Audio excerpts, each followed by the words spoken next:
My local grocery store is literally throwing hot sausages at me. With a few more ingredients, those will make a tasty dish for the cool days to come.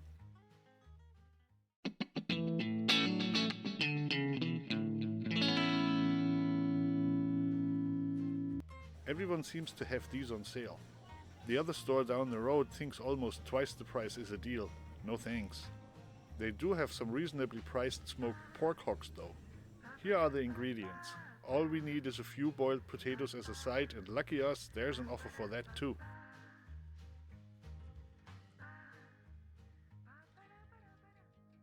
It's a Savoy cabbage stew, so obviously we start by taking the core out of the cabbage and chopping it into coarse strips. You can use regular green cabbage or even green kale instead.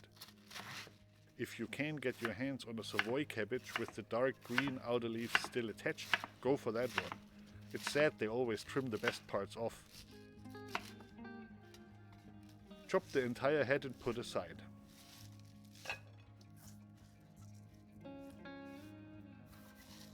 Now cut up a nice big yellow onion. Any other onion is just fine. A red one might change the color a bit, but that's about it. Have the meat ready to go. Unpack the sausages and get your pork hocks into pieces.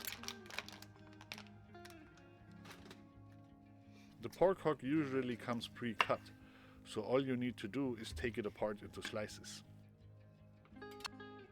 Time to cook. In a preheated pot, add a spoonful of lard. You can of course use a neutral oil instead. Throw in the onions and saute with a dash of salt until translucent.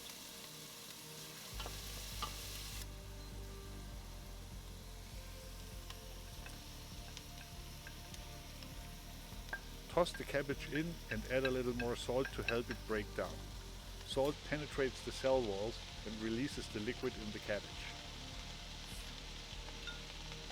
Season with freshly ground pepper. Yes, a lot of pepper.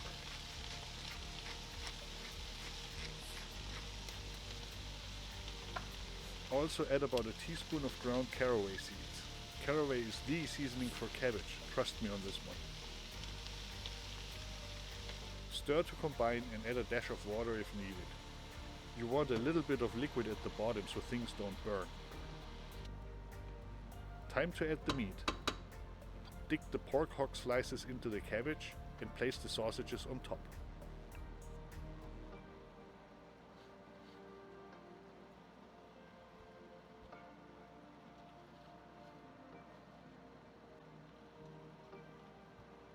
Turn down the heat to low, put a lid on, and go do whatever you like doing for half an hour. After half an hour or so, take a peek and turn the pork pieces around. Keep the sausages on top, otherwise they'll burst, which wouldn't be a big deal, but it's nicer if they don't. Put the lid back on for another 15 to 30 minutes. This is also the time to start boiling some potatoes. Once the pork hocks are fall off the bone, it's ready to eat. As usual, if you enjoyed this video, like and subscribe.